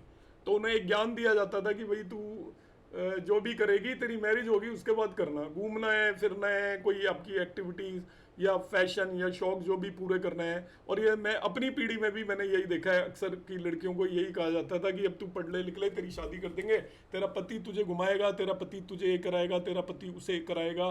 तो वो जो महिला के अंदर एक पति नाम की चीज माइंड में आ जाती थी और वो ये मानती थी कि उसकी लाइफ के अंदर जो भी घटनाएं घटित होंगी, एक्सपेंशन होगा उसकी लाइफ के अंदर, जो भी वृद्धि होगी, उसकी जो पर्सनैलिटी बनेगी, उसको जो सुख मिलेंगे वो मैरिज के बगैर नहीं मिलेंगे। इसलिए भी उसको पति का कारक माना जाता था। मेंटली वो यही मानकर चलती थी, यही सिखाया जाता था कि अब बस तेरी हम मैरिज कर देंगे, इसके बाद तेरा पति ही तुझे कुछ कराएगा, उससे पहले तेरी अपनी कोई भी आइडेंटिटी नहीं है।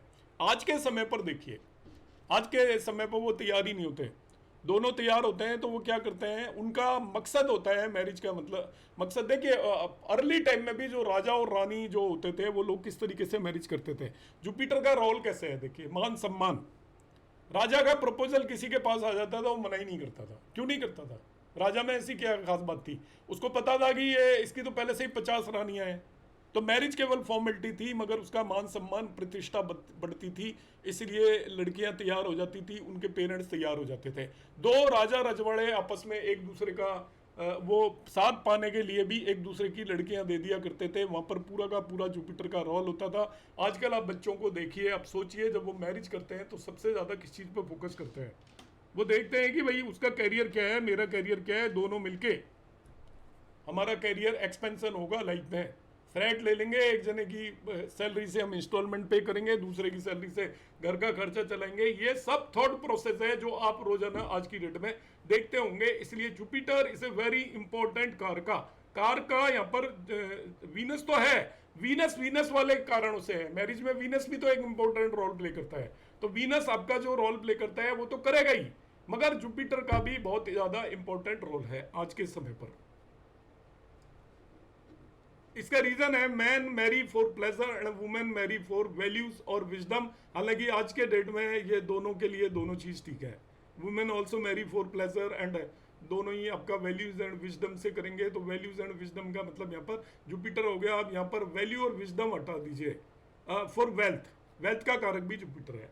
Man and women both marry for wealth, ठीक है, and man and women both marry for pleasure, इसलिए वीनस भी कार का हो गया और जुपिटर भी कार का हो गया। But if there is a catch, if Jupiter is placed in the 7th house and specially it is also 6, 8, 12 from own house, it can create imbalance. Naturally कार का 7वें भाव का है, Jupiter in the 7th house can give immense public fame but may require sacrifices in personal and married life. 7वें भाव के अंदर जुपिटर आपको पूरा मान सम्मान देगा, समाज के अंदर आपकी बहुत प्रतिष्ठा होगी, मगर आपकी मैरिड लाइफ सफर करेगी। आपको इंटरनल सेटिस्फेक्शन नहीं होगा मैरिड लाइफ के अंदर। वो ऐसा व्यक्ति होगा जो कि वो बाहर ही रहेगा, घर के अंदर घुसेगा ही नहीं। 2 महीने में आ रहा है, 3 महीने में आ रहा है, 15 दिन में आ रहा है, दुनिया के कामों से उसे फुर्सत नहीं मिलेगी। 7वें भाव के अंदर जुपिटर है। तो this is often seen in politicians और public figures who must compromise family time for career. अब आ जाता है 8th हाउस। तो 8th हाउस है आपका लाइफ का हाउस है, लॉन्जिविटी का हाउस है, उम्र का, इनहेरिटेंस, माँ बाप की जो हमें मिलती है इनहेरिटेंस, जो भी उनका पैसा होता है, उनकी प्रॉपर्टी होती है, उनके जो आपको डेट है, उधार हैं, वो भी आपको मिलते हैं। ये सभी 8वां भाव है। Although many consider the 8th house as the house of death, it actually signify life transformations.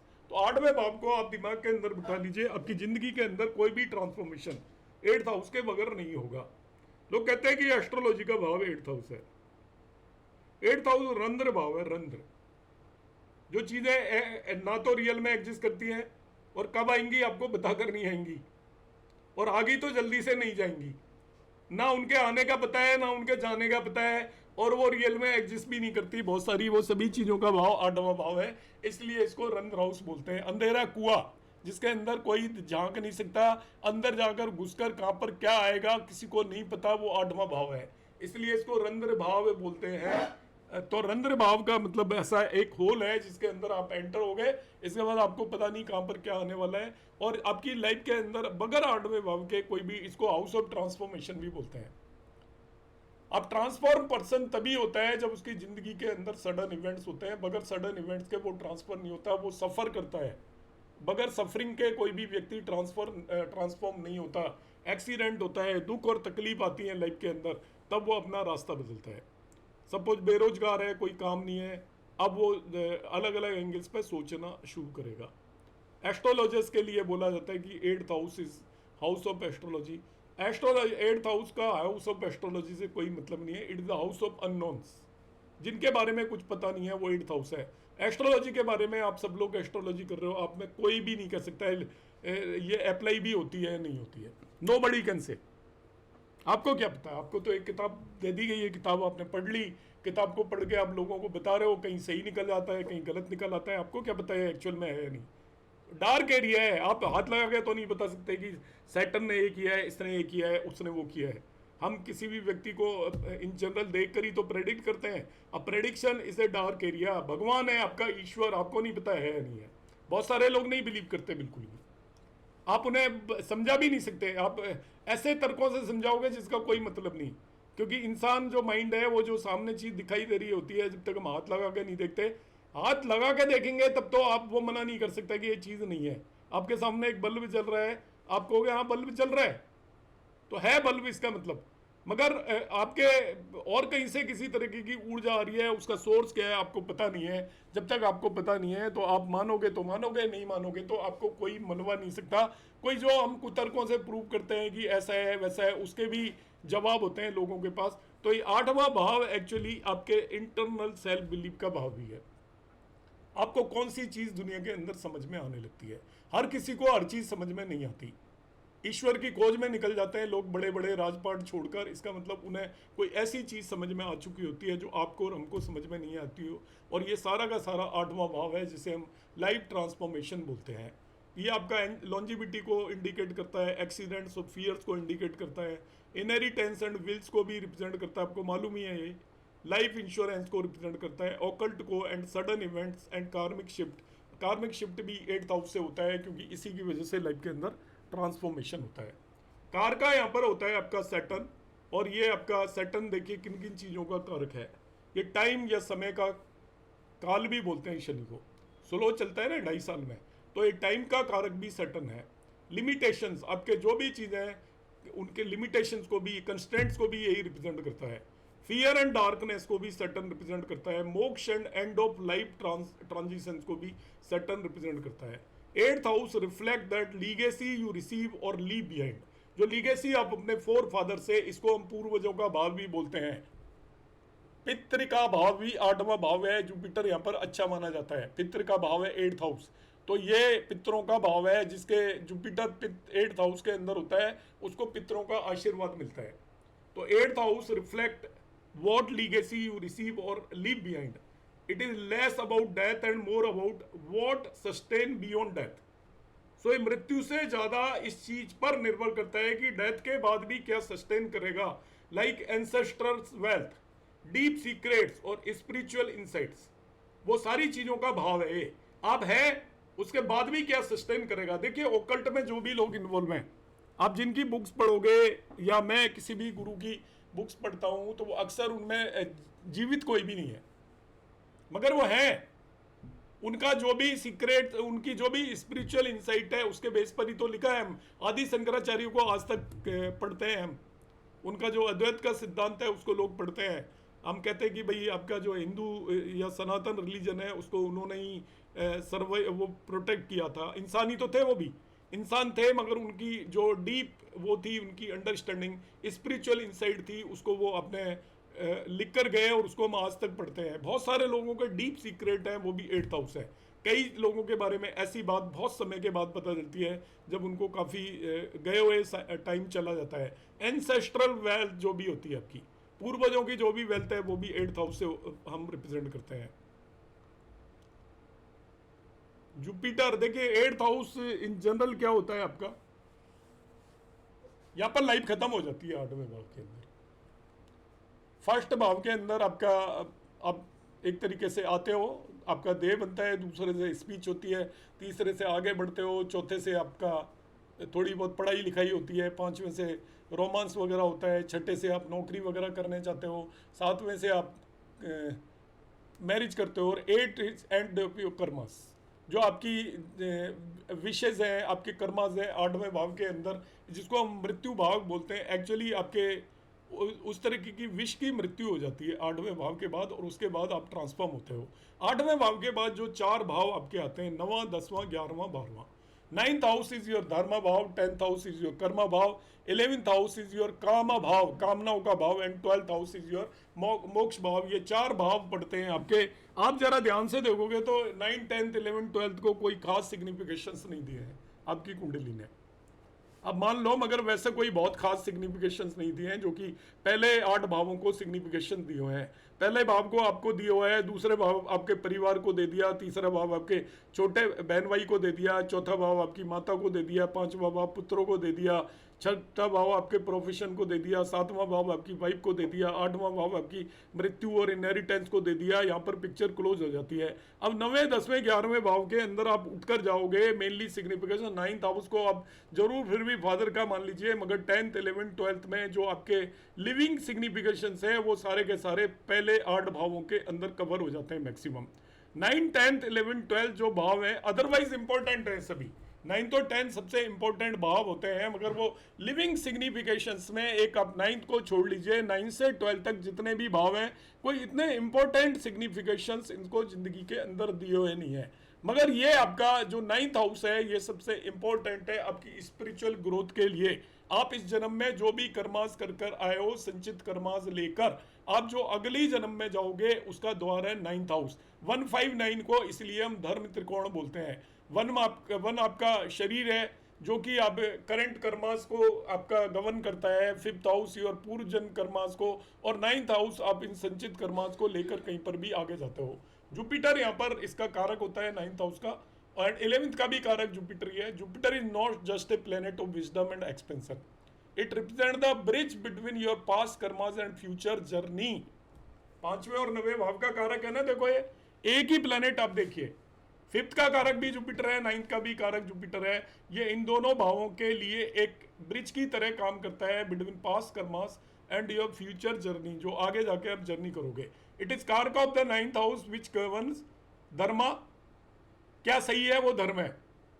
Luck and fortune, religious beliefs, long distance travel and pilgrimage आपको मालूम है, स्पिरिचुअल गाइडेंस भी ये मालूम है आपको। When Jupiter is strong your religious outlook, luck and moral compass remain stable. You are likely to engage in a spiritual or social service during the later stages of the life, especially as you approach life's ends to enhance the soul's path for the next life. तो ये कुछ एक signification है। अब आपको देखना है कि आपका लक काम करेगा या नहीं करेगा, आप रिलीजन के लिए किस तरीके से काम करेंगे नहीं करेंगे, आपको सेटिस्फेक्शन होगा कि नहीं रिलीजियस वर्क में। आप देख लीजिए कि जुपिटर 9वें भाव के अंदर बैठा हुआ है तो आपको उसके अंदर सेटिस्फेक्शन नहीं होगा। 9वें से 6, 8, 12 में बैठा है, मतलब 8वें में जाकर बैठ गया तो आपको रिलीजियस उसके अंदर सेटिस्फेक्शन नहीं होगा। 9th हाउस से तो कारका के लिए मैं आज क्लास यहीं तक लूँगा, आपके कोई आप पूछोगे तो बताऊंगा, क्योंकि थोड़ा सा मुझे कुछ काम है आज। इसमें आपको ये ध्यान रखना है, मेनली मैंने ये भावास बताए, उनके कारकास बताए, भावास के सिग्निफिकेशंस मैंने बताने की कोशिश की।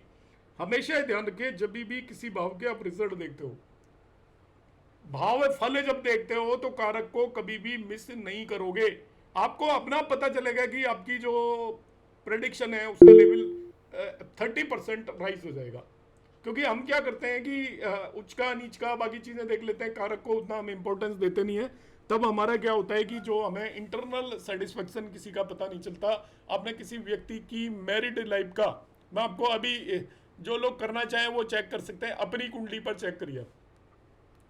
आप मैरिड लाइफ का अपना सेटिस्फेक्शन देखना चाहते हो कैसी रही है, आप अपनी कुंडली के वीनस और जुपिटर की स्थिति ध्यान से चेक कर लीजिए, बस आपको वो सब कुछ बता देगा, एक एक चीज बता देगा।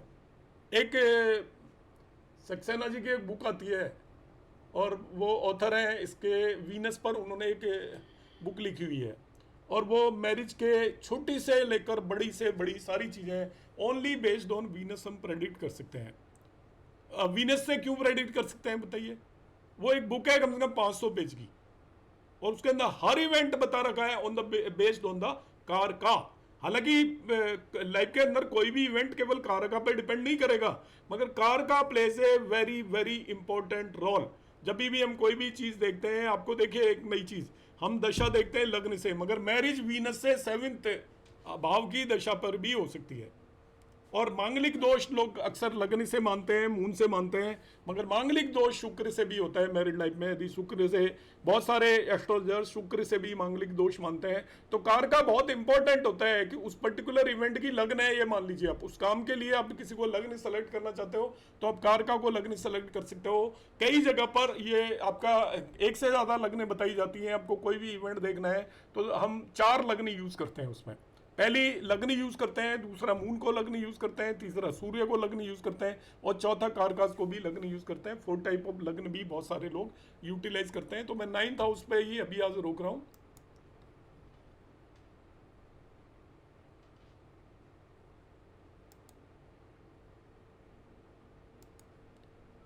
जी मैम, सुधा गुप्ता मैम। नमस्ते सर। सर जैसे अभी आपने बताया, तो अगर हम वर्गो असेंडेंट लें तो जुपिटर को 4th में बिठाएं तो हंस महापुरुष योग भी बन रहा है, केंद्राधिपति दोष भी बन रहा है, और जो 6 8 12 मतलब 6 8 12 जैसे आपने बताया कारक से लें तो 9th 11th और 5th तीनों हाउस के कारक खराब हो गए।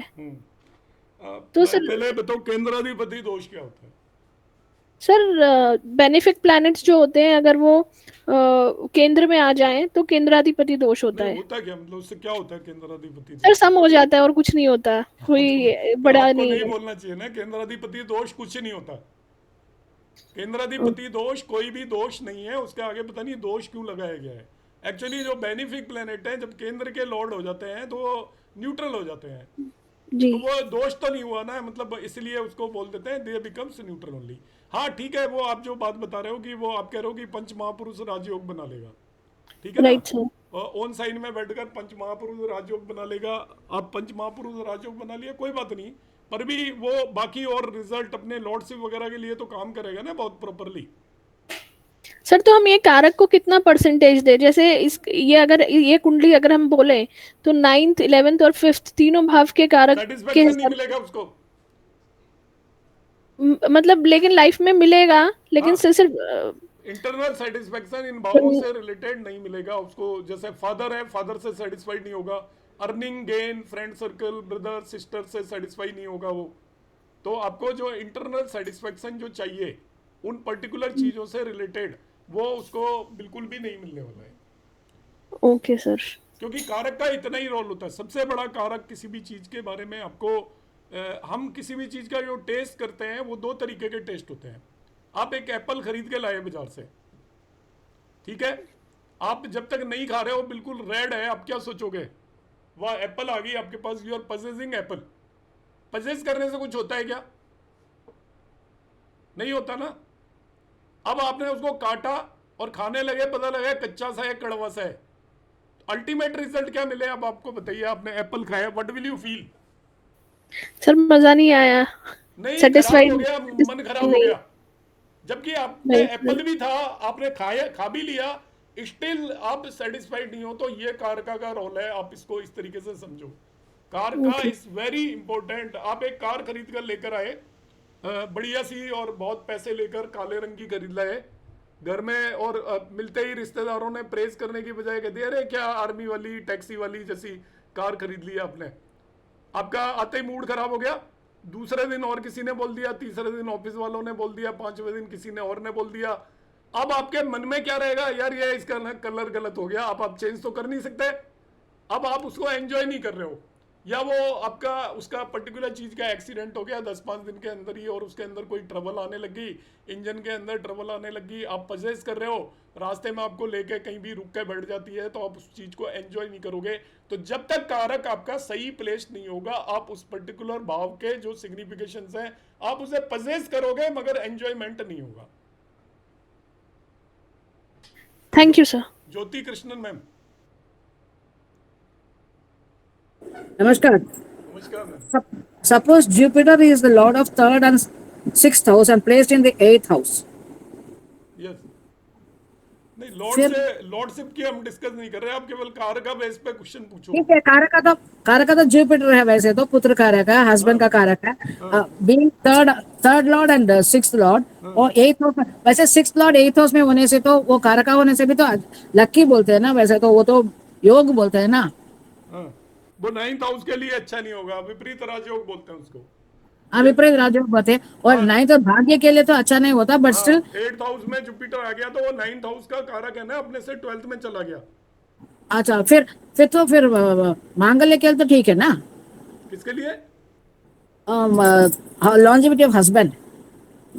नहीं, लॉन्जिविटी ऑफ हस्बैंड तो चलो एक अलग बात है, क्योंकि वो उसका कारक है नहीं लॉन्जिविटी का, तो आप केवल कारक के बेस पर बात करिए। अभी लॉन्जिविटी का कारक तो नहीं होता हस्बैंड की लॉन्जिविटी का। नहीं, वैसे तो मांगल्य दोष तो नहीं होता ना। मंगल दोष क्यों होगा? जुपिटर जब 8th हाउस में, जुपिटर से तो मंगल दोष वैसे भी नहीं होता। हाँ, इसलिए तो बोल मैं एथ हाउस में तो मंगल दोष तो नहीं होता। जुपिटर आने से क्यों मंगल दोष होगा? एथ हाउस में होने से तो दोष नहीं रहता ना। नहीं नहीं, बल्कि 8th हाउस के अंदर इसको एक तरीके से बेनिफिशियल होता है आपको, जो पितृदोष खत्म हो जाता है करीब करीब। पितृदोष, या आपको ये मान लीजिए कि आपके जो पितृ हैं वो आपके लिए बेनिफिशियल हो जाते हैं यदि जुपिटर 8th हाउस में हो तो। ठीक है, थैंक यू। विनोद कुमार जी। प्रणाम सर।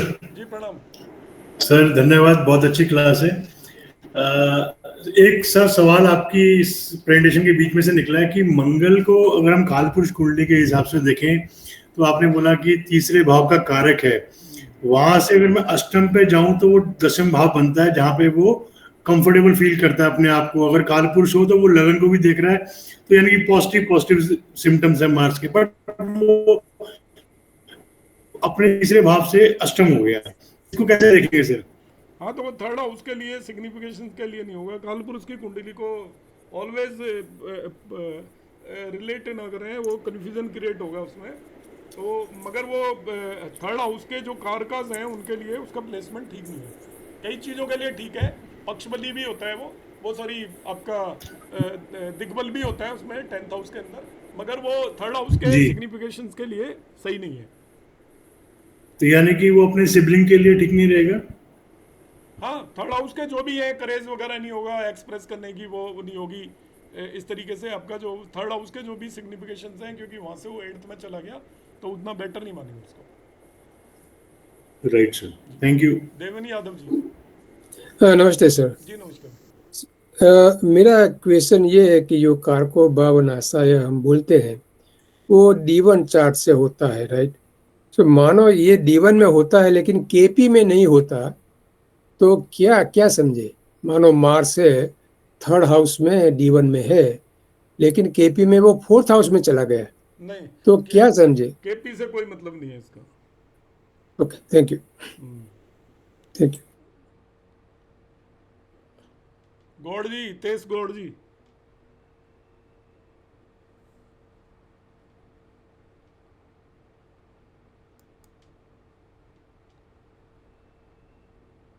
गौड़ जी।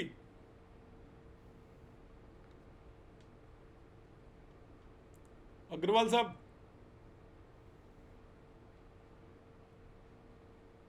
सर नमस्कार। जी नमस्कार सर। सर मेरा सवाल ये है कि एक ही भाव के दो दो कारक हैं 6th और 7th में से, मंगल और शनि 6 के लिए और 7th के लिए बृहस्पति और शुक्र, और ये दोनों ही एट ए टाइम अगर साथ भी अच्छे प्लेस्ड हो, या इन जनरल ये दोनों अच्छे प्लेसमेंट नहीं हो सकता हॉरोस्कोप में इन जनरल, तो ये हमेशा ही आधे एक ग्रह अच्छा कारक का फल देगा और दूसरा नहीं, क्या ऐसा ही समझना हाँ, बिल्कुल चाहिए? बिल्कुल सर, क्योंकि वो जो हम कारकास देख रहे हैं उसमें हमने क्लासिफाई किया है ऑलरेडी किस चीज के लिए किसे कारक देखेंगे।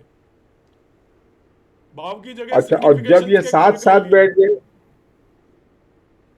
जी, जैसे अगर 6 में शनि मंगल दोनों कारक है वहीं बैठ गए तो कारको भाव हाँ, नाशाय भी आप कहेंगे, और सारे ही वैसे ही कारक 7th खराब के हो गए लिए फिर तो। अगर, जी, बहुत कुछ खराब हो गया। हाँ जी, हाँ जी। ऐसे ही सेटेरियस असेंडेंट के लिए अगर बृहस्पति और शुक्र दशम में बैठ गया तो भी दोनों कारक की वजह से 7th हाउस खराब होगा या लग्न खराब हो जाए। नहीं, दसम लग्नेश में जी, तो खराब क्यों होगा? शुक्र आ गया, सॉरी सर, हाँ सॉरी, अगर मतलब वर्गो असेंडेंट के लिए 7th हाउस लॉर्ड हो गया जुपिटर, हाँ। और मरकरी वो कारक शुक्र भी है और दशम में बैठ गया तो ये 7th हाउस को तो भी ये खराब करेंगे दोनों जने कारक के हिसाब से। तो 10th हाउस में बैठकर तो सर वो 4th हाउस से तो 7th हाउस से तो 4th में जाके बैठे ना, तो क्यों खराब करेंगे? 7th हाउस से with respect to 7th house sir. हाँ, विद रेस्पेक्ट टू 7 तो वो 4th हाउस में जाके बैठे ना, 10th में बोल रहे हो ना आप बैठने का। और 10th में बैठने को बोल तो 10 तो फिर रहा हूँ 7 सर। से तो 4th हुआ ना, जी, तो वो तो खराब नहीं हुआ ना नहीं, पत्नी प्लेसमेंट। भाव को नहीं खराब करेंगे, कारक उसको 10th कब भाव खराब होता है नहीं हुआ। जुपिटर वीनस का? अच्छा, ठीक है सर, ठीक है सर। ठीक, मैं गलत हेलो नहीं कर रहा हूँ। सर, आवाज आ रही है मेरी? मैं बोल सकता हूँ? ये तेज बोल रहा हूँ सर। हाँ, बोलिए। हाँ सॉरी सर, मेरे माइक में इशू हो गया था। सर मेरा क्वेश्चन ये है कि जैसे अभी आपने बताया कि 7th हाउस के अंदर अगर जुपिटर बैठा हुआ है तो वो मतलब मान पद प्रतिष्ठा के लिए तो अच्छा है और शादी के लिए खराब है। अब ऐसे ही अगर हम मंगल की बात करते हैं तो मंगल अगर 6th हाउस में बैठता है तो कहते हैं वो शत्रुहंता योग बना देता है, और शनि अगर 8th हाउस के अंदर बैठे तो वो एक लॉन्जेविटी देता है। हालांकि ये भी कहते हैं कि वो इंसान खुश नहीं रहता, वो मतलब इतनी लंबी उम्र की वजह से भी परेशान हो जाता है। तो ऐसे ही हर कारक जब अपने अपने घर के अंदर बैठता है तो कुछ अच्छे रिजल्ट भी देगा या देखिए, हमेशा खराब ही देगा सर? नहीं, एक्चुअली क्या होगा कि जो मैंने सेंटेंस कहा है उसको ध्यान दो। वो आपको चीज़ चाहे अचीव हो जाएगी मगर इंटरनली आप सेटिस्फाइड नहीं होंगे। अब मैं बताता हूँ, शनि 8वें भाव के अंदर बैठ गया तो आपको लंबी उम्र देगा सब लोग कहते हैं, मगर आपने खुद ही बताया कि वो पर्सन अपनी लाइफ से सेटिस्फाइड नहीं होगा। ठीक है, वो उसको इतनी लंबी उम्र देगा कि अंत में वो चाहेगा भगवान मुझे उठा ले। 8th हाउस के अंदर शनि बैठेगा तो, और 6th हाउस के अंदर आप कह रहे हो कि मार्स आ गया तो वो शत्रु अंता योग बनाता है, डेफिनेटली बनाता है, मगर शत्रु होंगे तभी तो अंता करोगे ना आप, तो आपको चैन भी तो नहीं मिलेगा। शत्रु बने रहेंगे आपके लगातार, और शत्रु बने रहेंगे, आप उनसे आप जीतते रहो, नए शत्रु आ जाएंगे, और जीतते रहो, नए शत्रु आ जाएंगे। आप उन्हें हराते रहो, आपको शत्रु आपका कुछ बिगाड़ नहीं पाएंगे, मगर आप कंटिन्यूसली शत्रुओं से घिरे रहोगे। तो आपको एक तरीके का उस पर्टिकुलर सिग्निफिकेशन से आपको डिससेटिस्फेक्शन होगा। आपको लगेगा यार ये क्या है, मैं एक बंदे से पार पाता हूँ, दूसरा बंदा सामने आके खड़ा हो जाता है। इस तरीके से है ये एक्चुअली। ठीक है sir, thank you sir. Veena Gupta ma'am.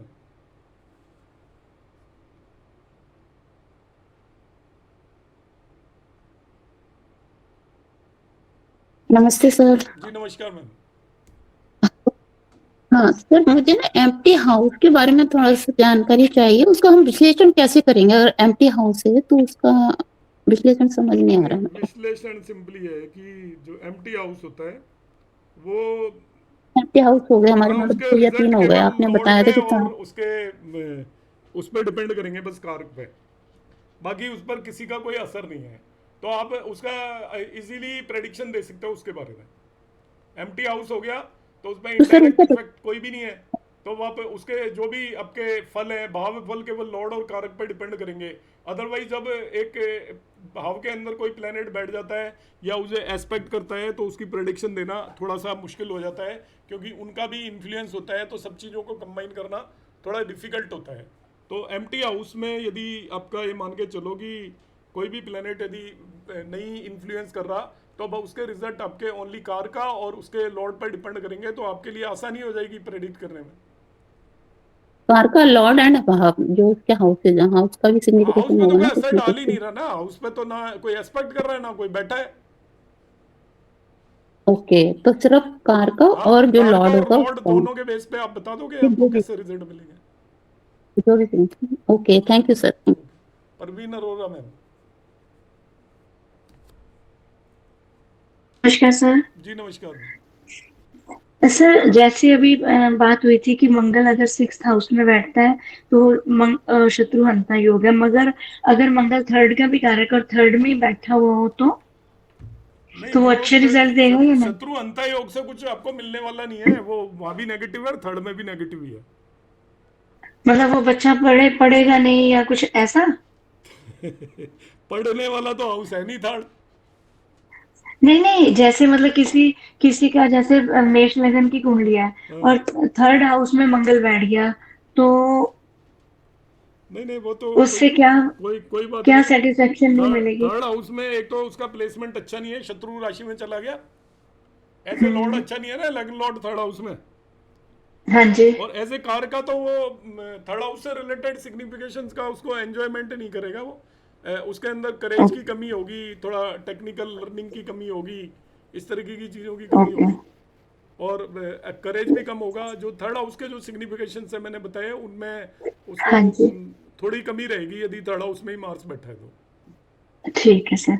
एक और क्वेश्चन था कि अगर जैसे हम शुक्र को शादी का कारक मानते हैं, अगर मान लो किसी की दूसरी शादी हो रही है या तीसरी शादी हो रही है, तो उसमें हम कारक को कैसे? सबका कारक शुक्र है।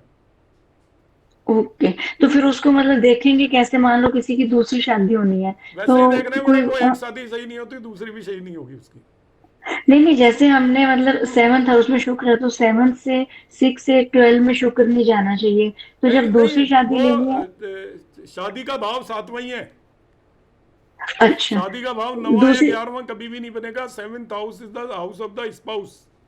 अब स्पाउस से रिलेटेड आपको कुछ भी देखना है तो आप जो टाइमिंग के लिए 9th हाउस देखते हैं, कोई बाकी चीज उसके 9th हाउस से थोड़ी शादी होगी, only for timing of event के लिए 9th 11 देखते हैं, बाकी तो आपका शादी का भाव वही है आपका।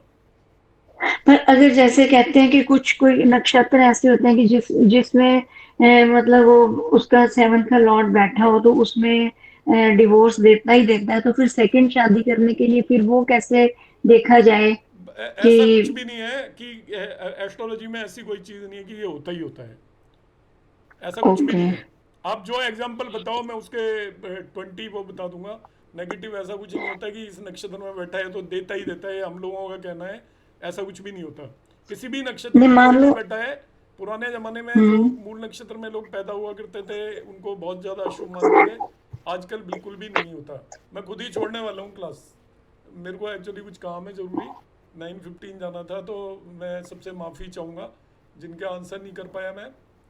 तो सर जी यार मेरा ही रह जाता है, सबका तो हो जाता है। कोई बात नहीं मैडम, आप तो पहले से ही बहुत ज्ञानी हो, आपको नमस्ते आंसर दूंगा, इसलिए मैं आपको ज्ञानी नहीं, आप पता नहीं कहाँ आपसे बड़े बड़े गुरुओं से पढ़ते हो, तो मैं तो उतना मुझे आता भी नहीं जितना आपको आता है। और मैं तो कहाँ पढ़ती हूँ, आप तो पढ़ती हो। तो अभी मैं एंड कर रहा हूँ क्लास, सबको माफी चाहते हुए, क्योंकि मुझे आज थोड़ा जरूरी काम है। और मेरे को नमस्कार सर। नमस्ते। नमस्ते सर।